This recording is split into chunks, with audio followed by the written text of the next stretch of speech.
Larry Smith, Mike Kegley, Brad Sturdy, glad you are with us here on Big Sports Radio as we have got, lots to talk about as we are in full swing with basketball. Rob Blackman, the Purdue play-by-play guy, is going to join us talking about not only the crazy overtime win of the night at home over Northwestern, but the big game coming up at Wisconsin. The two leaders in the Big Ten meeting. We'll talk a lot about that ourselves as well here in a few minutes. Also, we've got Doug Eldridge. He's the sports business professional. He's the agent and PR guy. And we'll talk about the business, if you will, of the Super Bowl as it heads to Las Vegas for the first time.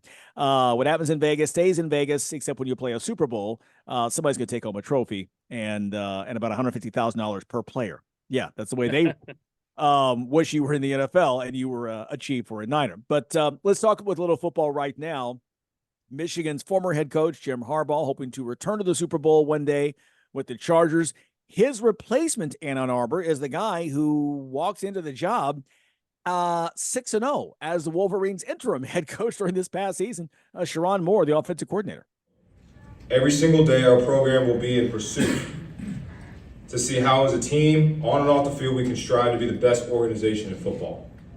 Really, I told this to the team this morning, we're going to operate this thing from now on in three phases: the process, the pursuit, the standard. We've already started the process. We continue to talk about the process over the prize, process over the prize, and the prize we got. But we're hungry for more. Now we're in the pursuit of greatness. And to do that, you got to push, you got to strain, you got to do that every single day, on and off the field, to be great. And that'll take you to the standard. And once we continue to win on and off the field, we become the standard. And that's the goal here at the University of Michigan, and nothing less. We're not satisfied with victories of the past, but we're hungry for future success. We want to attack every day as we're walking into the building as if it's the Monday of the national title game. All hands on deck. We want to make sure that we're in the best position that we can compete on and off the field. We will work extremely hard every day to represent this university, this program, this city, this state, and attack every day as hard as we can. Our eyes will remain on the future to continue to attack the present moment. It will always be about the players. We will do everything in this program to put the players in position to win on and off the field. Well, here's the thing. Like, it should be a pretty easy transition since he's already been the coach. So, he's just hoping he doesn't get suspended for half the season so he can actually coach a full season next year. So that'd be a win for Michigan, right? No, but here's the thing. When you're really good, you have a really good year, it makes sense to hire from within and get the guy to keep the culture the same. You never do that if you're bad, right? So this is a guy, but he has an opportunity, but he has big shoes to fill, and he's got to do a really good job because the expectations are through the roof at Michigan. So it's not going to be good enough. We've seen that, as they went through that time period when they had the Brady hoax and those types of people over the years, and now they've got to, make that he's got to keep it at the same level where they're consistently competing for Big Ten and NCAA titles. Yeah, it was interesting. I talked to Ohio State booster who actually thought Moore might be a better recruiter than Harbaugh, and that Michigan recruiting might actually ratchet up a little bit. What the big difference is Harbaugh at 60 or 61 has a Rolodex of just outstanding experience that he can draw upon. And Moore at 37 in his first job as a head coach is going to face some of the questions that Ryan Day does at Ohio State when things don't go his way and there's no track record of him overcoming obstacles as a head coach. There's going to be more questions if Michigan stumbles because he's not somebody. Then again, Michigan fans should be happy because they dodged the Brian Kelly bullet. Yeah, that would be funny. Can you imagine though if Kelly was still at Notre Dame, he'd have been like a prime candidate, right? I mean, then he'd have been dancing in Ann Arbor. Yeah. No one needs to see that. No, Sherrone Moore is the guy, and in his news conference talking about really just maintaining the status quo. When you're national champion, you can do that in Ann Arbor. Yeah, That is true. It's one of those, don't you just, I mean, I don't know what that's like being an Illinois football fan. So I don't know what it's like to be a national champion. So it's got to be pretty cool to, Or a Big Ten kinda- champion for that matter. Well, I have seen that. We've seen that, Larry. Yeah. So it was like Twice in your it lifetimes. was, Well, yeah, maybe you, Mike, but yeah. yeah, Mike maybe more, but twice, yeah. So Yeah, different. I think it's an interesting. I think it's a very interesting. They're going culture over resume, and I think it's a worthy risk. But as a lot of things are, it's good or bad based on the results. And I think the guy will probably do pretty well. But the specter is, what is the NCAA going to do? And then I guess the follow-up question is, with the new NIL world, does the NCAA have any tools in its tool chest that can slow down a program anymore, short of the death penalty, which would also get taken to court? So maybe the NCAA isn't even worth worrying about.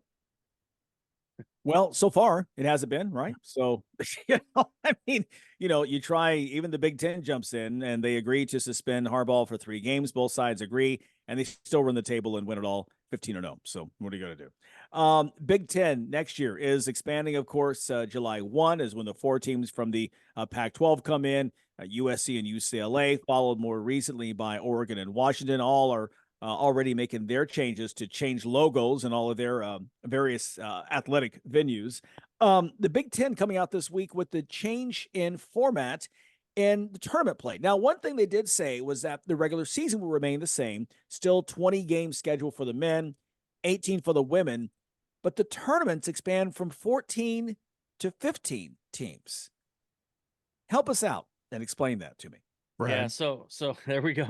They're gonna have on Wednesday, 10 will play the 10 seed will play the 15 seed, 11 will play 14, and 12 will play 13. I don't know why they didn't go to 16 and play 4 games on that Wednesday. Maybe even play 2 play-in games for teams 15 to 18 on Tuesday, and they'd have to win 6 in a row, or whatever. Would that be 6? 5 days in a row, I guess. Tuesday, Wednesday, Thursday, Friday, Saturday, Sunday. 6 days in a row. Wow. That'd be wild. So it would be But like Georgetown with that run they had back in 2010-ish, where they went all the way through the Big East tournament. Yeah, I mean, it'd be crazy, right? So it's not something that's realistic, but I mean, I think at least 16, should get in, play 4 games that first day. But then they still wanted to make sure they kept the double bye where the top 4 teams got a bye into Friday, which I appreciate that, because there should be some reward for winning that, the tournament. And the other thing is, those top 4 seeds, those are the teams that they expect to make a run in the NCAA tournament, right? So you want to give them like that. They get 4 days off, at least, maybe 5 if depending on play Saturday or Sunday the last weekend. That's a good break for them heading into the NCAA tournament, because they may have to play 3 days in a row. So those are positive things, but I still think at least 16 should have been in the tournament. Now, what are they going to happen? Now, here's my question for you guys. What happens when they expand even more? I've got an answer for that, Brad. Go. They're not done at 18. They're going to go to 24. And then you have a number that's divisible by 4, and they can do all sorts of different permutations. You're an athletic director, so you've had to draw up all these type of tournaments, and you run, softball tournaments. So now you get creative with those bracket builders, and you have some fun, and the Big Ten tournament becomes a 2-week thing. Oh, well, how about let's play it Double elimination.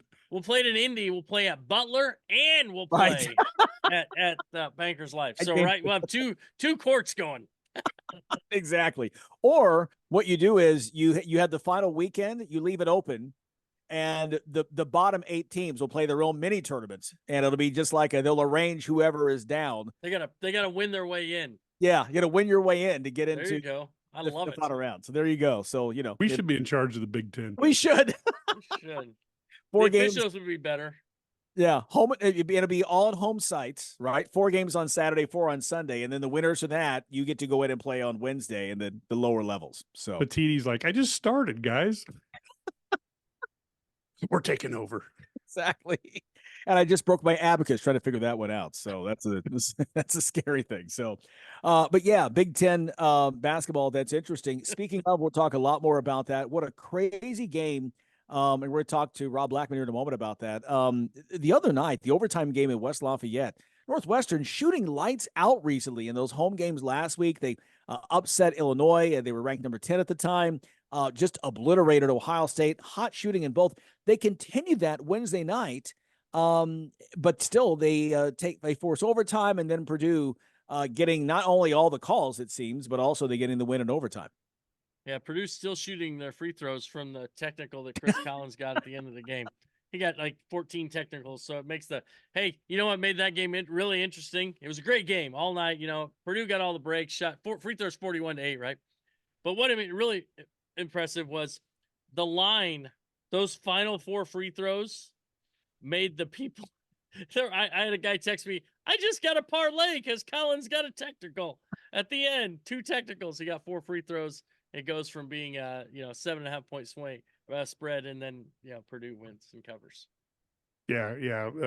Basically, he's got a deal from one of the gambling things. Send him a text. Get the tech. Maybe make it a double, please.